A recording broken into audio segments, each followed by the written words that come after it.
Out, hit, got him. Swing it around, top right corner. Okay. Bent the thing sideways, didn't we? Yeah. Didn't break anything, but by the looks of it. No, it didn't. Still hanging straight.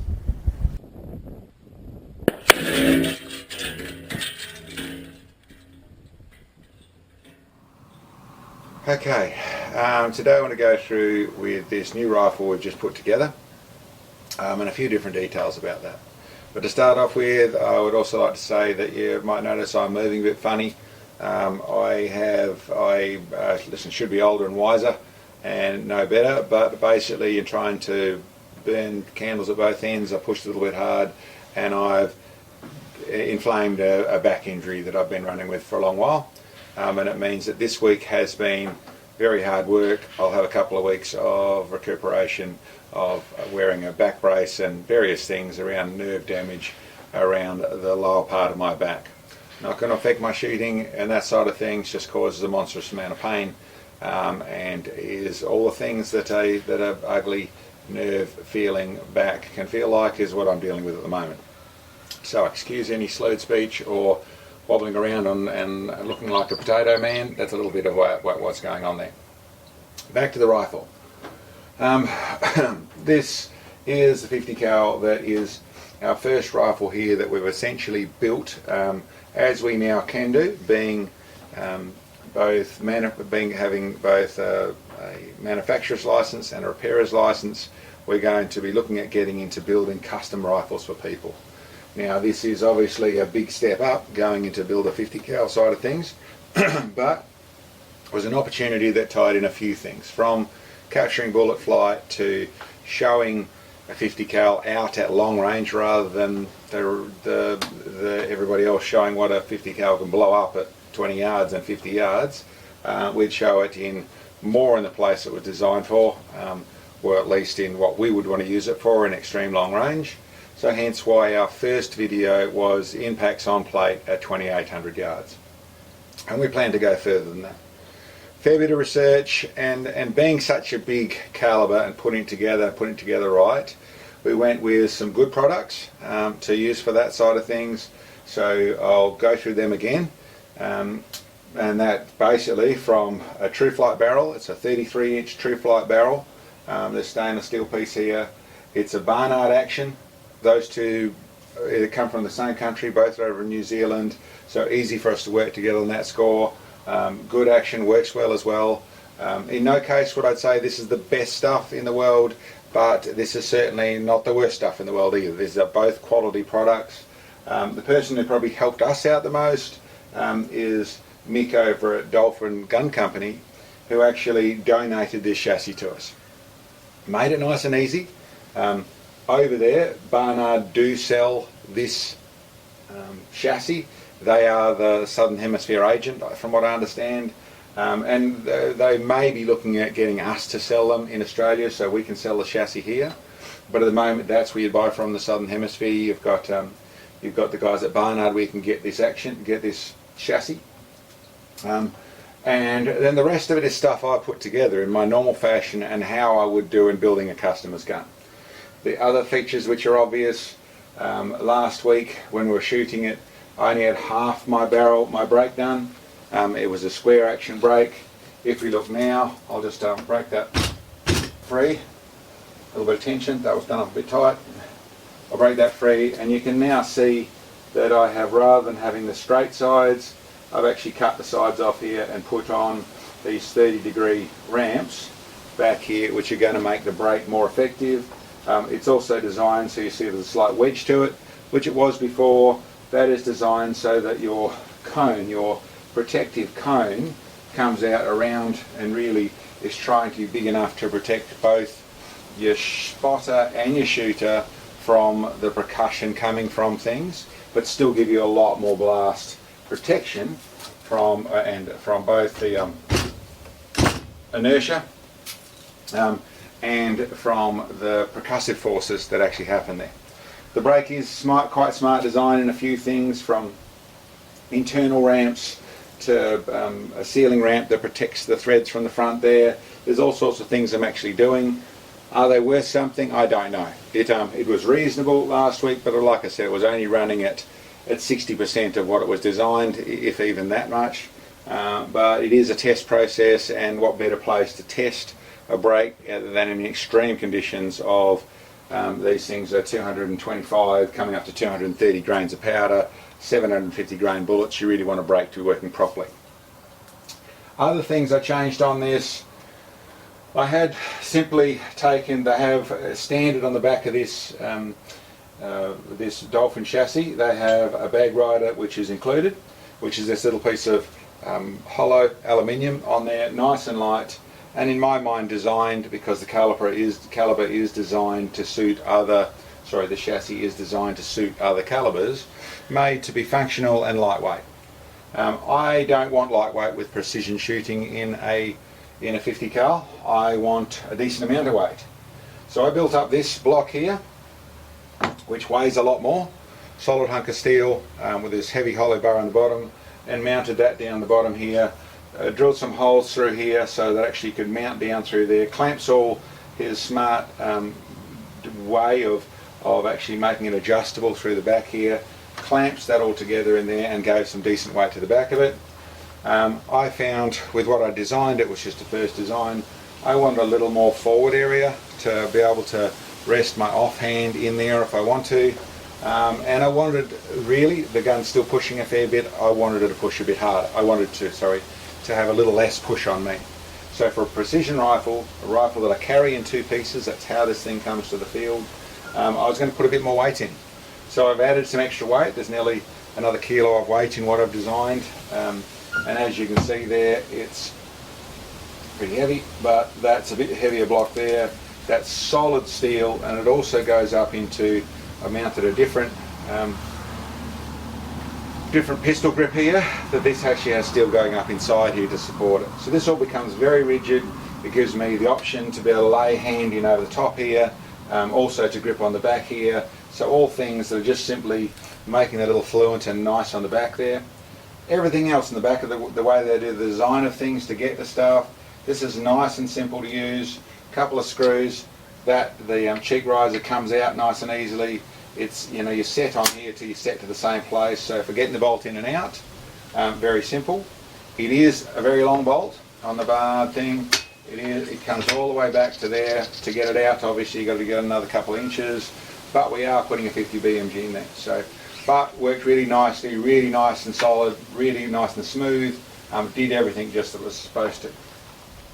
For one last thing from where we're shooting at the moment, which I'm going to change, I'm going to put a slightly bigger, broader butt pad on here, simply through the fact of it still works, don't get me wrong, but I'm after really a little bit more length of pull, because my cheek, I found, is just coming to this point here to get this to the right place, and I would like to get myself back that little bit further. So a little bit bigger, a little bit broader, a little bit gentle on the shoulder. Not to say these things shoot with a crack. In comparison to shooting the 375 is far more of an instant punch. These things are much more of a big push. They're a boom and a big push. So they push you further. There's a lot more going on. 750, 800 grain bullets, 220 to 230 grains of powder, but it happens fairly slowly. The overall weight of the gun, where at the moment, as it is, we're coming into around the 42, 43 pounds. It probably ends up with around the 45 pounds is what I'll end up with as a dressed weight for this gun. So it is not trying to be light, it's not trying to be flick it over your shoulder and go hunting. But my honest questions is, what are you hunting with a super accurate 50 cal? For that side of things, I'm much more about trying to make it accurate. And there lies a point which moves into a couple of things that we're doing.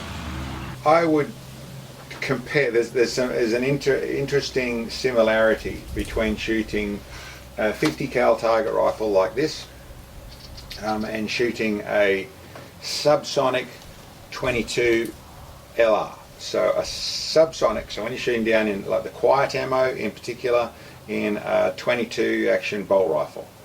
And there is actually a similarity involved in it, which might sound crazy for people to even think about, but I don't know if people have done it or tried it, but you'll find that you can shoot a little 22, a little, like I said, a little CZ, a little your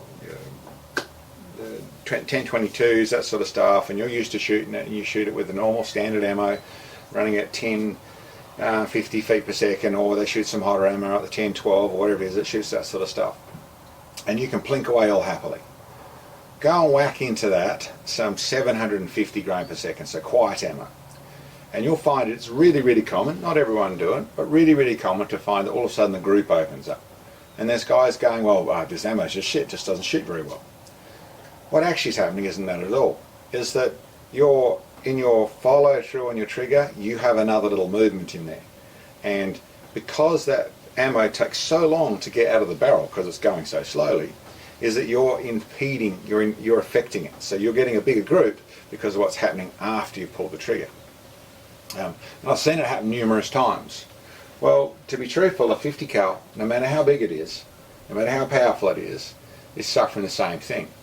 You have this great big lump of a projectile that is going from 0 to roughly 2,500 feet per second, 2,600 feet per second. And it is a heavy hunk of projectile. So it uses a lot of energy, but it means it gets going slowly. So, and you can't consider it like I have a 223 that shoots at it's the same, it gets to the same speed.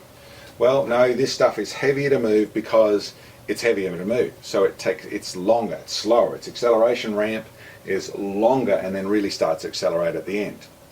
Now that's the nature of this bullet, but what it also means, if you combine that in a rifle that is belting you, giving you a big thump, you go back a long way.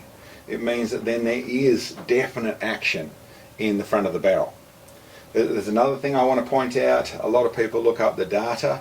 Most of the data I see out there for X amount of powder, X with X bullet in a 50 cal, most of it, if you go and read the top in the fine print, they talk about it being for a 45-inch barrel. Now, that's not going to make that problem any better, but it also means that most of the speeds you're looking at there are not relevant. The 45-inch barrel, I presume, I don't know, but is, when it was used as a Browning machine gun, that's the length of the barrel they used. And that's where that information comes from.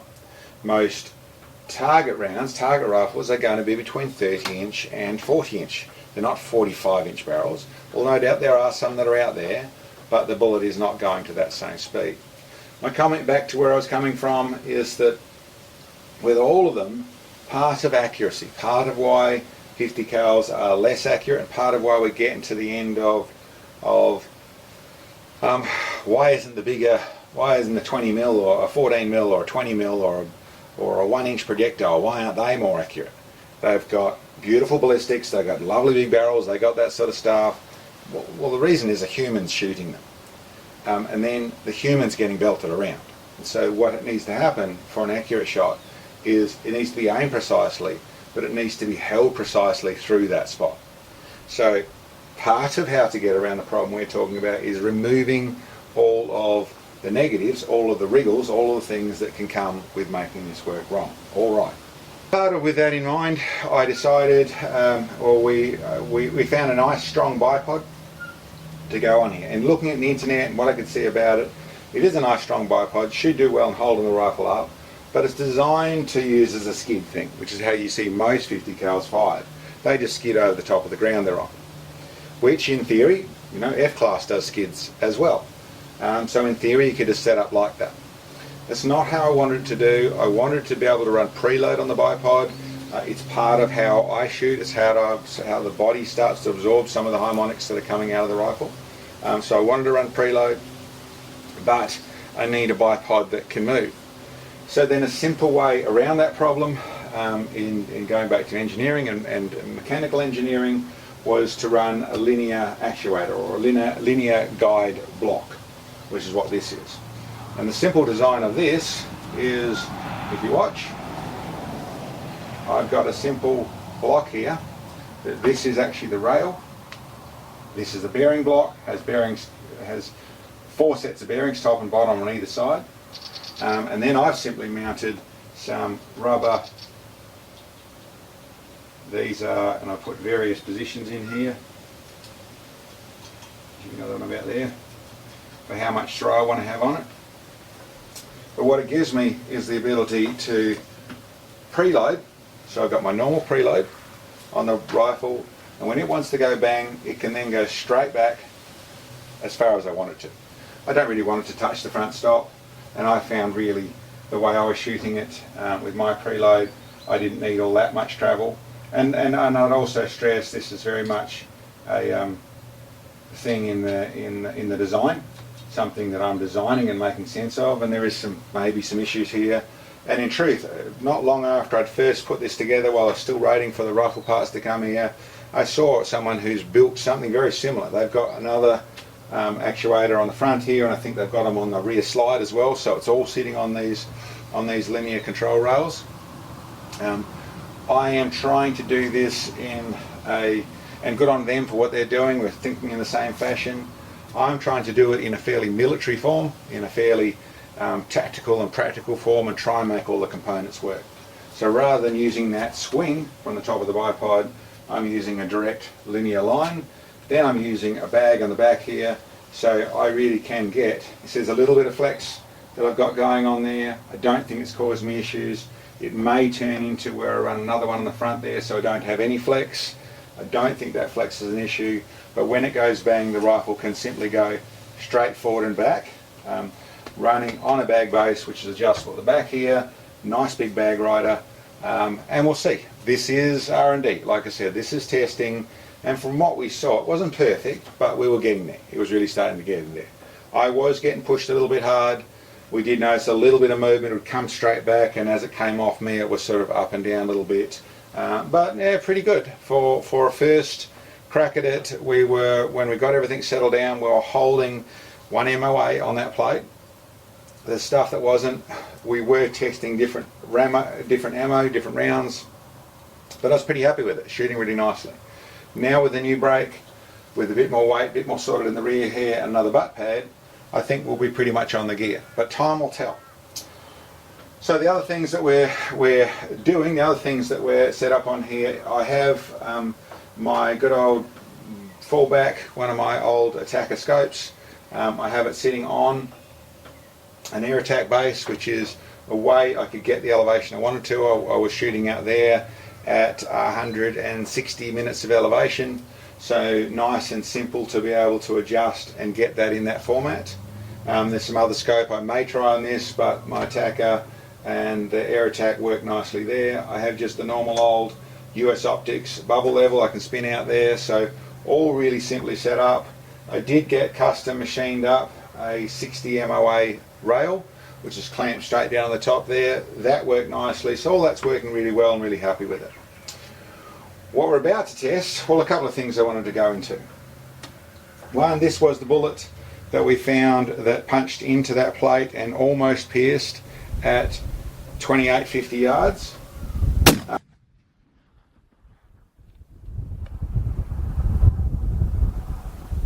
Top, hit, got him. Swing it around, top right corner. Okay. Yeah. Didn't break anything, Bob, by the looks of it. No, it didn't. That's where it smashed in there, and I would say that's fairly interesting. Also, we've actually shot this same steel with the 375 Shytac at 3,000 meters and just punched holes through. This plate is that plate. Those are the 3 holes that I actually got where we actually punched through, and we actually got where it was penetrating just through with the 375 Shytac. So interesting that this is back in 500 yards sooner, and these didn't quite penetrate. So yeah, interesting on that stuff. And I've got some footage here to look at there. This is one of the bullets we retained from the same sort of damage, punching through and dropping back, but punching hole, and not just a clean hole, but actually stopping on the plate, but breaking through the plate, is a 375 solid at 3,000 meters. Hit, got him, bottom right corner.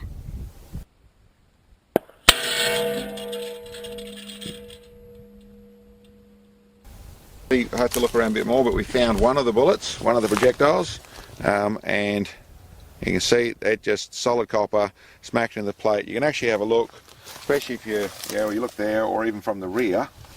you'll see that they've broken through the steel. So it's a lot of energy out here to punch through it. It's retained from the same sort of damage, punching through and dropping back, but punching hole, and not just a clean hole, but actually stopping on the plate, but breaking through the plate, is a 375 solid at 3,000 metres. So quite interesting to see. I don't know if there's anything much in the footage apart from hitting, but that was interesting to see. My suspicions of what was happening, obviously on the 375, it's solid, so it's not got the squishiness in the middle of it as lead. It had, although very pointy, it had solid copper right at the front rather than aluminium that the AMAX did. But still quite interesting, the amount of deformation, and this travelled 500 yards further. The main detail would be that obviously these are flying a little more efficiently, being a little skinny but still quite heavy, and are really turning into where they've got a smaller driving point, so they are not sharing the load as well, easier for it to penetrate. But still interesting to see, 3,000 yards created the same penetration damage as 2,800 yards with, you know, more than twice the weight. These are the bullets we're about to test. What we did test was that, which is the 375 grain, sorry, the 750 grain AMAX. This one here won't stand up, is this quite complex looking with a big wasted piece for the drive bands and a rebate butt in the Lapua, which may have some very good benefits.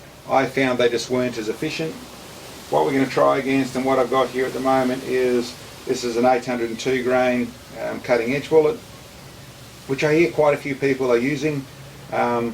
We will see. I'm not putting any pluses, minuses or negatives on it. We use the cutting edge bullets. They seem to work really well in the range where they work nicely. This is going to go out to subsonic, and we'll see how these work. So that's the 800 grain, and then back down in the same sort of weight, the 762 grain. So side by side, you'll see that the AMAX has a little more length, and of course it's got a lead core with an aluminium tip. So the AMAX is quite a contradiction of different forms put together, which took a fair bit to figure out.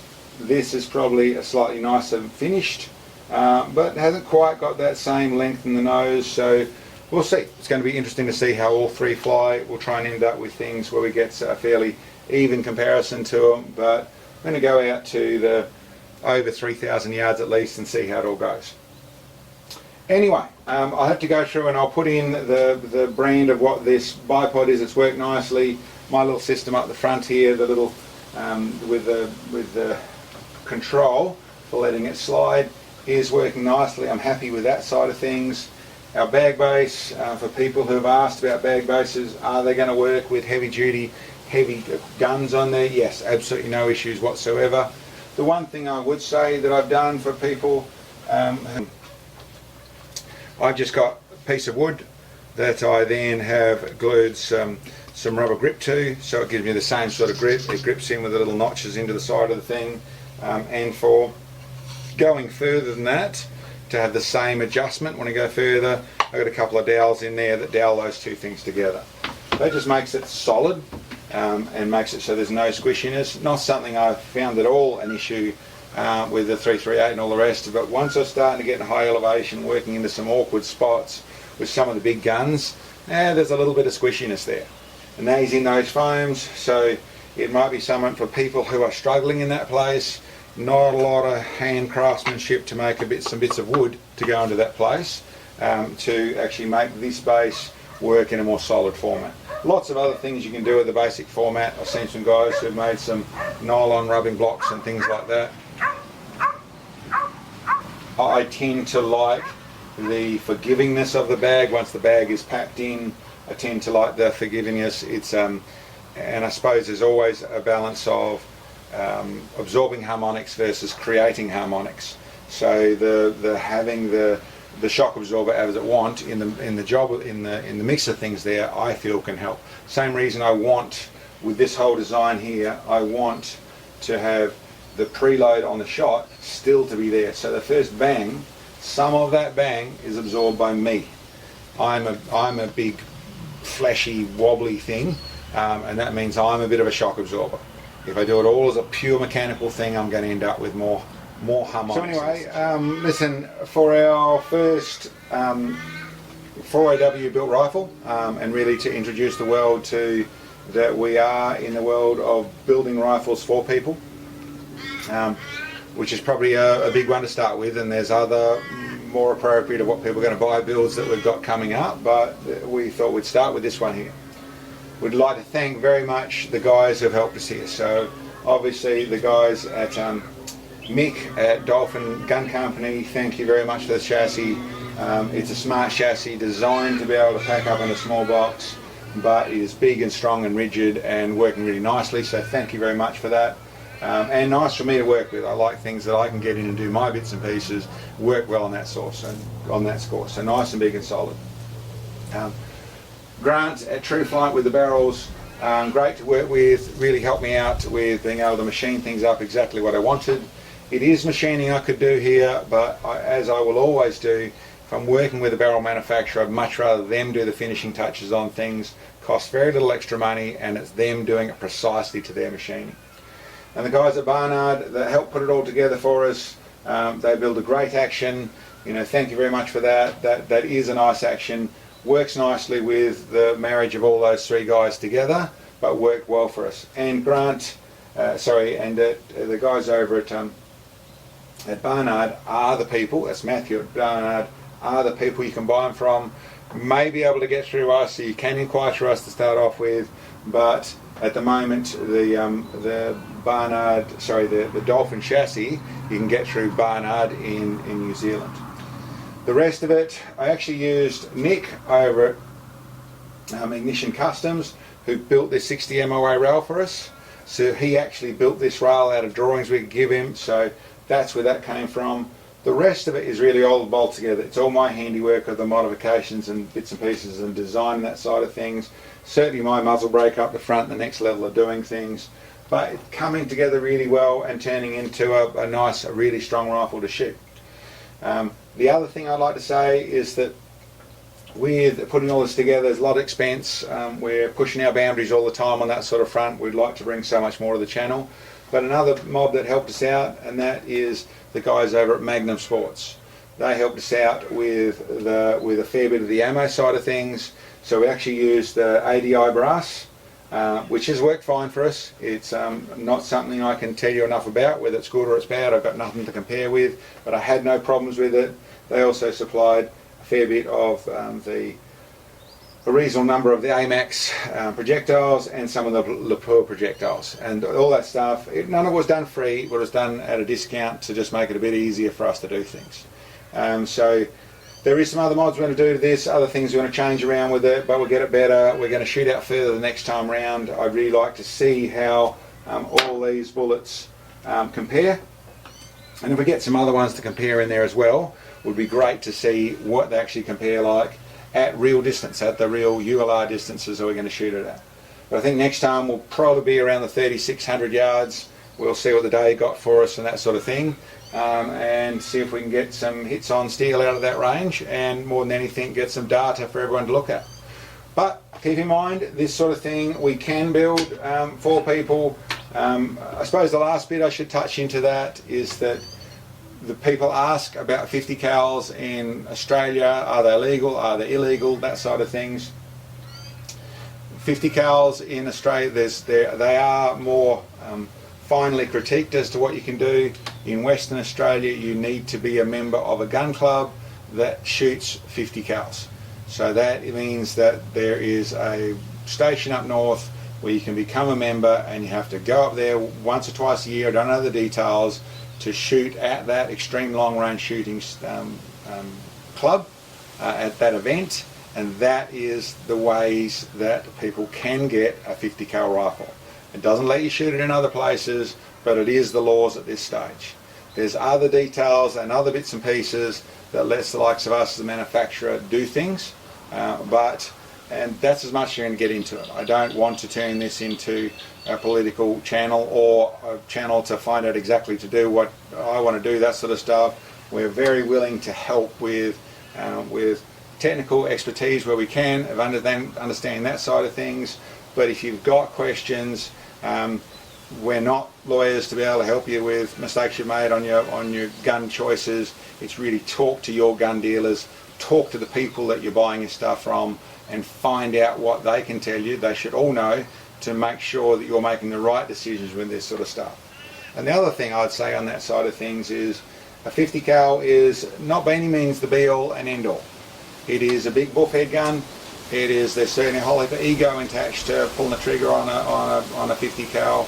But my honest call is, for accurate gun, for accurate shooting, there's a lot nicer choices which are going to cost a lot less to run and get you out there in these distances or further in a lot more pleasurable experience. Okay, well, I hope you like the look of it. It's certainly come together as something that we're proud of. There's a bit to go yet. We're going to dot the I's and cross the T's, and whether we blacken it out or whatever we do to it, we're not really sure at the moment. It is in just a development form, but shooting really nicely. Happy with it. I would have to say, for the guys who are thinking about this sort of stuff in the way of precision shooting, I wouldn't pick a 50 cal. Not by any means. We're going to try and get it there and go down that road, but there are a lot better choices for shooting these sort of distances that are going to cost a lot less to run and be a lot more accurate in doing it. Still good fun to go and try and do it. Really like to show what we can get done with it, and hope everyone enjoys. So we'll catch you next time.